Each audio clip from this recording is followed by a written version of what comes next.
Investment in securities are subject to market risk. Please carry out your due diligence and read all the related documents carefully before investing.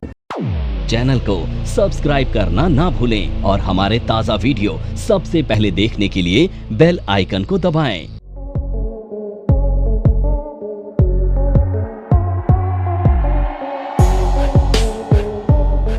चलो आज हम बात करेंगे fundamental की, ठीक है। अब देखो फंडामेंटल क्या होता है, बेसिकली ये समझ लो। 7000 मार्केट में शेयर्स हैं, कितने? अब ये 7000 जो शेयर्स हैं, इन शेयर्स में से क्या सभी शेयर्स अच्छे होंगे? सभी शेयर अच्छे नहीं है, सभी शेयर बुरे होंगे, कुछ अच्छे होंगे कुछ बुरे होंगे, राइट। अब सवाल ये उठता है कि तुम्हारे पास तो लिमिटेड पैसा है, किसी के पास भी इतना पैसा नहीं होगा कि सब, है ना, तो तुम्हें अपने पोर्टफोलियो में ना 10 से 20 शेयर्स सेलेक्ट करने होते हैं, ठीक है, बेस्ड ऑन गुड फंडामेंटल्स। अब ये फंडामेंटल होता क्या है? फंडामेंटल ना बेसिकली वो साइंस है जो तुम्हें सस्ता खरीदना सिखाती है और महंगा बेचना सिखाती है। किसी भी स्टॉक का जो प्राइस होता है, जैसे लेट से मैं XYZ शेयर की बात करता हूं, ये 100 रुपए का प्राइस है, करंट मार्केट प्राइस है इसका 100 रुपए का। अब तुम्हें ना इस प्राइस को जस्टिफाई करना है। अगर तुम्हें ये प्राइस लगता है कि इसका प्राइस होना चाहिए 200 रुपए, पर अभी ये काम कर रहा है 100 रुपए पर, तो कितना सस्ता है? 100 रुपए। अब 100 रुपए अगर कोई चीज सस्ती मिल रही है और भविष्य में वो 200 रुपए की बिक सकती है, तो तुम्हारे लिए ये शेयर सस्ता है, बाइंग अपॉर्चुनिटी है। बट अगर इस शेयर की वैल्यू अभी तुम्हें लगता है कि महंगी है और भविष्य में 50 रुपए चली जाएगी, तो क्या तुम इसे खरीदोगे? अब ये 200 रुपए होगी या 50 रुपए होगी, यही सवाल का जवाब जो है फंडामेंटल आपको देता है। यानी फंडामेंटल किस पे काम करता है? फंडामेंटल काम करता है इंट्रिंसिक वैल्यू पर। इंट्रिंसिक वैल्यू को निकालने पर यह काम करता है। अब ये इंट्रिंसिक वैल्यू ऑप्शन वाली नहीं है, ये फंडामेंटल वाली है। ये होती क्या है समझ लो। अगर मार्केट में कोई शेयर 100 रुपए का है एंड अभी आपको वो करंट मार्केट प्राइस पर मिल रहा है 50 रुपए, तो कितने डिस्काउंट पे मिल रहा है?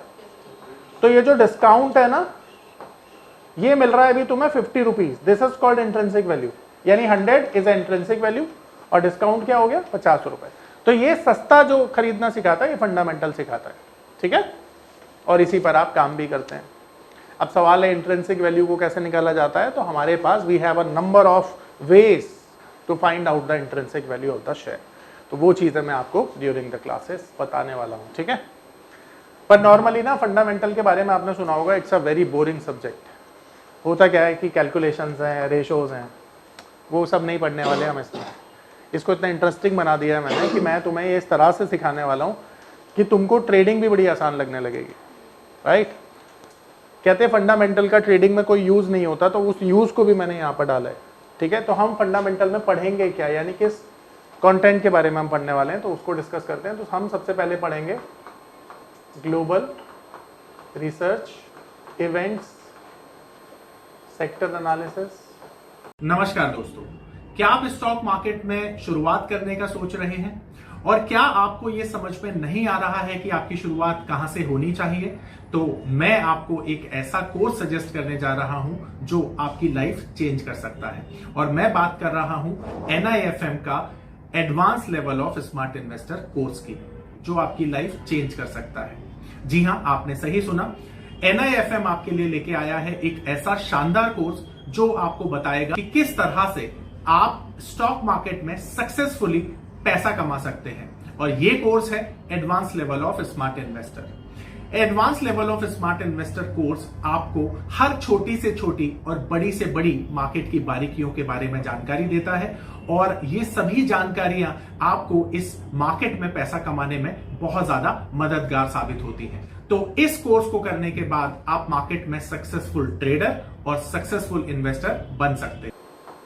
Company analysis and data analysis, तो ये 5 चीजें हम इसमें पढ़ने वाले हैं, ठीक है जी। मैं आपको टॉपिक है सर, ये टॉपिक है जो हम डिस्कस करने वाले, राइट। अब सबसे पहले ना हम ग्लोबल रिसर्च की बात करते हैं, जो हमारा पहला टॉपिक है। तो मुझे एक जानकारी आप लोगों से चाहिए, इस दुनिया में, यानी पूरे यूनिवर्स नहीं, मतलब इस यूनिवर्स में जिसमें हम रहते हैं, अर्थ पर कितनी कंट्रीज हैं? 200, 220 नहीं, थोड़ी कम करो, 212 के आसपास तो है। और कम करो, 180 और थोड़ा सा ज्यादा करो, 196, हाँ 206, 196। 196 के करीब हैं आप, तो 197 टू बी प्रिसाइज, इतनी कंट्रीज हैं, ठीक है, दुनिया के अंदर। अब क्या नाम पता है आप लोगों को इन कंट्रीज के?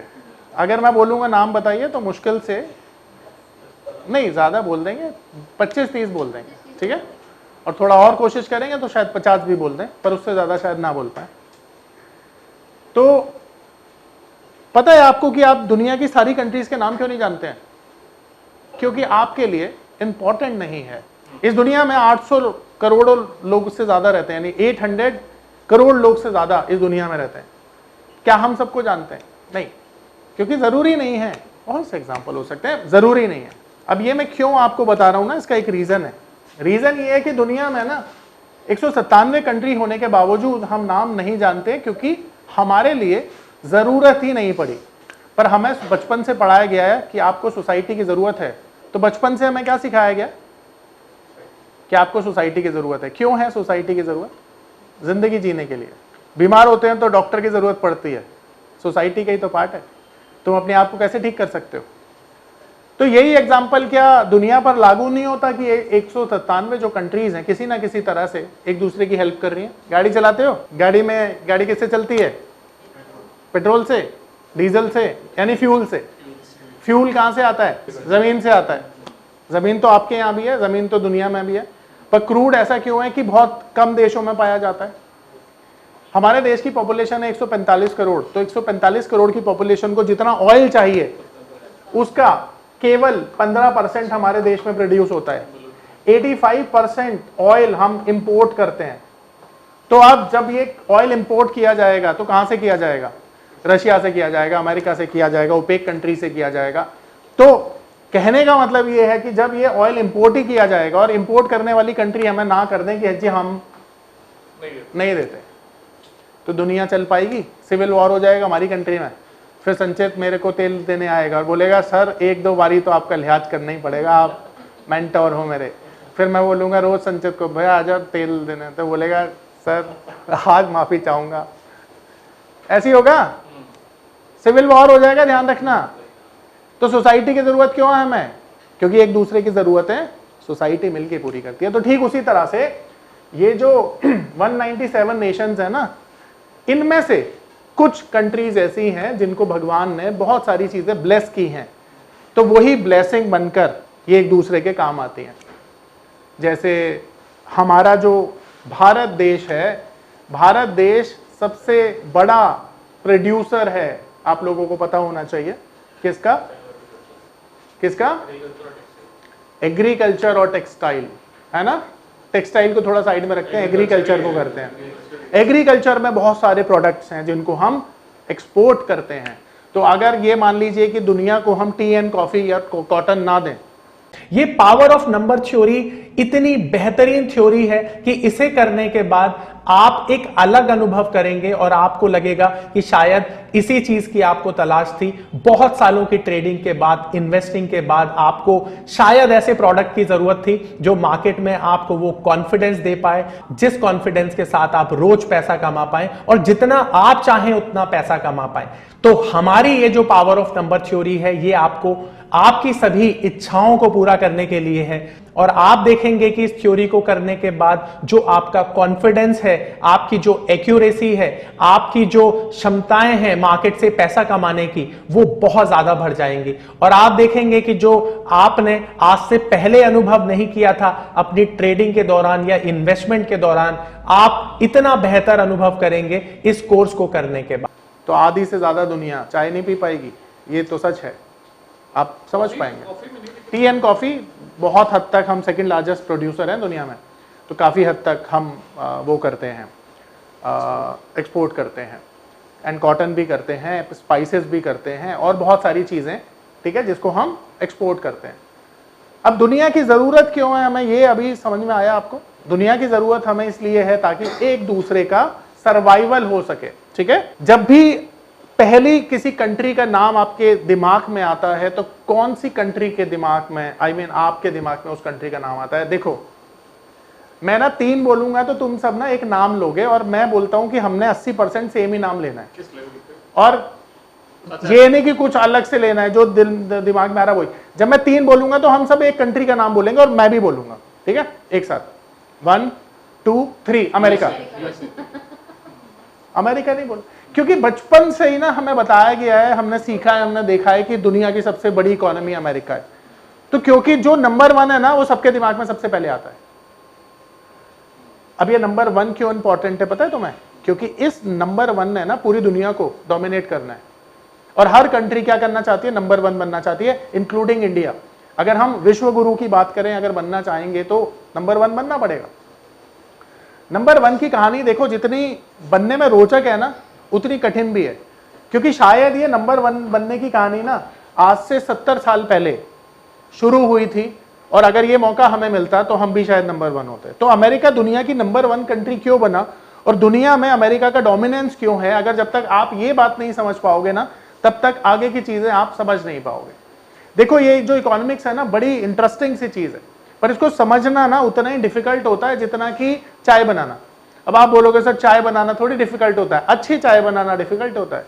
चाय तो कोई भी बना लेगा, इकोनॉमिक्स तो कोई भी पढ़ लेगा, पर अच्छी इकोनॉमिक्स अगर तुमने पढ़ ली तो बिलीव मी ये मार्केट तुम्हें समझ आने लगेगा। तो मार्केट का फंडा क्या है? इकोनॉमिक्स समझना। देखो जब हम किसी भी चीज को कोरिलेट करते हैं ना, तो जरूरी हो जाता है कोरिलेशन में कि बेसिक चीजों को समझा जाए। जब तक हमारे बेसिक क्लियर नहीं होंगे ना, तब तक एडवांस चीजें हमें समझ में नहीं आएंगी। तो आज ना मैं तुम्हें एक कहानी सुनाने वाला हूं, और इस कहानी में मैं तुम्हें बताऊंगा कि पिछले 70-80 सालों का जो दुनिया का इतिहास है ना, वो किस तरह से डेवलप हुआ, किस तरह से चेंज हुआ, और किस तरह से आज भी वो इतिहास दुनिया पर हावी है, ताकि तुम ये समझ पाओ कि इकोनॉमिक्स बड़ी अच्छी चीज होती है। तो आप लोगों ने इतिहास पढ़ा है, हिस्ट्री पढ़ी हुई है, तो हिस्ट्री में तुम्हें यह भी पता होना चाहिए कि सेकेंड वर्ल्ड वॉर कहां हुआ था। छोड़ देते हैं कहां हुआ था, कब हुआ था पता है? 45 श्योर? खत्म हुआ था तब तो सितंबर में हुआ था जी। कौन सा सितंबर था वो? 43 या 45? जिसने जापान ने मारा था सितंबर में अंत हो गया था, 6 अगस्त को मारा। अंत हुआ था सितंबर में, 1 सितंबर था शायद। अब एक बात बताइए कि दुनिया में ना अगर थर्ड वर्ल्ड वॉर जो कि हुआ नहीं था, हो जाता तो क्या होता? दुनिया खत्म हो जाती दुनिया। अब नहीं हुआ थर्ड वर्ल्ड वॉर, तो अच्छा हुआ या बुरा हुआ? तुम्हें पता है क्यों नहीं हुआ थर्ड वर्ल्ड वॉर? क्यों नहीं हुआ? क्योंकि उसे रोकने का प्रयास ना दुनिया की सारी इंपॉर्टेंट कंट्रीज ने किया था, ठीक है? तुमको ये पता है कि जो ग्रोथ होती है, डेवलपमेंट होता है, उसके पीछे कारण क्या होता है? बताओ क्या कारण होता है डेवलपमेंट के पीछे? Economic corporation. Economic corporation. अगर आज के समय में दुनिया की जितनी भी कंट्रीज हैं एक दूसरे के साथ कॉर्पोरेट करना बंद कर दें तो क्या होगा? दुनिया की इकोनॉमीज चलेंगी नहीं। तुम्हें ऐसा लगता है कि अमेरिका की इकोनॉमी सिर्फ अमेरिका चला रहा है तो तुम गलत हो। तुम्हें ऐसा लगता है इंडिया की इकोनॉमी सिर्फ इंडिया चला रहा है तो तुम गलत हो। हमें सबकी जरूरत है, ठीक है? जिस तरह से हमारी सबको जरूरत है। तो दुनिया में ये जरूरत का सिलसिला ना शुरू हो गया था। वैसे तो देखो जरूरत का सिलसिला तब से शुरू है जब से ये धरती बनी है, जब से ये मानव सभ्यता चल रही है। बट इसमें ना एक बड़ा चेंज, डेवलपमेंट कब आया? 1945 में। क्योंकि 1945 एक ऐसा अरसा था जहां पर दुनिया में मैक्सिमम कंट्रीज को यह समझ में आ गया था कि लड़कर कुछ नहीं होगा। अगर डेवलपमेंट करना है तो डेवलपमेंट के लिए सबको साथ आना पड़ेगा, कोई ग्रुप फॉर्म करना पड़ेगा, एक दूसरे का साथ देना पड़ेगा, तभी दुनिया में विकास हो सकता है। तो अब यहां पर ना दुनिया के जो बड़े बड़े देश थे वो आपस में आए और सब लोगों ने ना एक चीज पर सहमति जताई कि दुनिया में अगर हमें एक दूसरे का साथ देना है तो एक ऑर्गेनाइजेशन बनानी पड़ेगी चीजों को मॉनिटर करने के लिए। तो ये वो साल था जिस समय 3 दुनिया की सबसे बड़ी ऑर्गेनाइजेशन स्टैब्लिश की गई। सबसे पहला आपको पता होगा United Nation Organization, World Bank और इंटरनेशनल मॉनेटरी फंड। ये तीनों का एस्टैब्लिशमेंट कब हुआ था और इन तीनों का हेडक्वार्टर कहां पे है? अब सोचो कि सारी बड़ी बड़ी चीजें अमेरिका में ही क्यों शुरू हुई हैं, कभी सोचा आपने? तो अब कहानी यहां से शुरू होती है। अब ये बात इन दोनों की है जब सेकेंड वर्ल्ड वॉर लड़ा जा रहा था और दुनिया की बहुत सारी जो बड़ी बड़ी इकोनॉमी इंक्लूडिंग जर्मनी, ये सारी की सारी बहुत तहस नहस हो चुकी थी। तो दुनिया में जब बात थी कि एक दूसरे का साथ दिया जाए डेवलपमेंट के लिए, तो वहां पर सबसे बड़ी जरूरत क्या होती है? Mode of exchange. देखो आज दुनिया की जो डोमिनेट करेंसी है वो यूएस डॉलर क्यों है, उसके पीछे की कहानी यहीं से शुरू होती है कि दुनिया में जब एक्सचेंज ऑफ करेंसी की जरूरत थी ना, क्योंकि जब इंपोर्ट एक्सपोर्ट होगा तभी दुनिया का विकास होगा। तो यहां पर दुनिया की जितनी सारी कंट्रीज थी ना, उन्होंने सहमति जताई कि यूएस डॉलर को ना, ये जो यूएस डॉलर है इसको मोड ऑफ एक्सचेंज के रूप में हम सभी यूज करेंगे और इस सिस्टम को नाम दिया गया ब्रेटन वुड्स सिस्टम। ठीक है, ये ब्रेटन वुड्स सिस्टम क्या था इसे अब समझते हैं। ये सिस्टम था एक ऐसा सिस्टम जिसमें दुनिया के जितने भी देश थे सबको अगर एक्सचेंज ऑफ करेंसी करना था तो उनको डॉलर की जरूरत थी। उससे पहले गोल्ड के रूप में व्यापार किया जाता था। अब यहां पर अमेरिका से एक वादा लिया गया कि आप सभी देशों को क्या दोगे? डॉलर दोगे। पर डॉलर फ्री में तो नहीं दे सकता ना अमेरिका, बदले में कुछ लेगा। तो बदले में गोल्ड लिया गया। और गोल्ड कितना लिया गया? इस एक्सचेंज सिस्टम में 1 आउंस गोल्ड की जो कीमत थी वो थी $35। यानी अगर मैं अमेरिका को 1 आउंस गोल्ड देता था तो बदले में मुझे मिलते थे $35। इसी सिस्टम को क्या नाम दिया गया? Bretton Woods system. Bretton Woods system. ठीक है, अब ये जो आउंस है अगर मैं कन्वर्ट करूं ग्राम में तो अप्रोक्स इतने ग्राम, ठीक है, लगभग 3 तोले गोल्ड 1 आउंस में आता है। अब अमेरिका ने यह वादा किया कि भाई अगर आपको अपना गोल्ड वापस चाहिए होगा तो बदले में डॉलर मुझे वापस देना। अब ये जो सिस्टम था ना, इससे क्या हुआ? दुनिया की सबसे बड़ी डोमिनेंस करेंसी बन गई यूएस डॉलर। क्योंकि दुनिया का जो सारा गोल्ड था उस समय वो किसके पास आ गया? और यही रीजन है कि आज अमेरिका के पास दुनिया का सबसे बड़ा gold reserve approx 7700 ton gold है। आपको पता है अमेरिका हमसे 10 गुना ज्यादा बड़ी इकोनॉमी क्यों है? क्योंकि इंडिया का गोल्ड रिजर्व सिर्फ इतना है। तो 10 गुना ज्यादा गोल्ड होल्ड करता है गवर्नमेंट के पास है ना, लोग के पास निकालेंगे तो निकल। सर। लोग थोड़ी ना देने वाले हैं, मैं एक चीज कह रहा हूं, साउथ से लोग नहीं देना। और सारा निकलवा भी लेंगे तो उतना नहीं बैठेगा।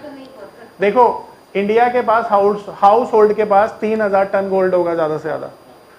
1000 टन मंदिर में मान लो, तब भी उतनी बराबरी तो नहीं कर पाएंगे। समझ में आ रहा है? अमेरिका दुनिया की नंबर 1 इकोनॉमी क्यों है?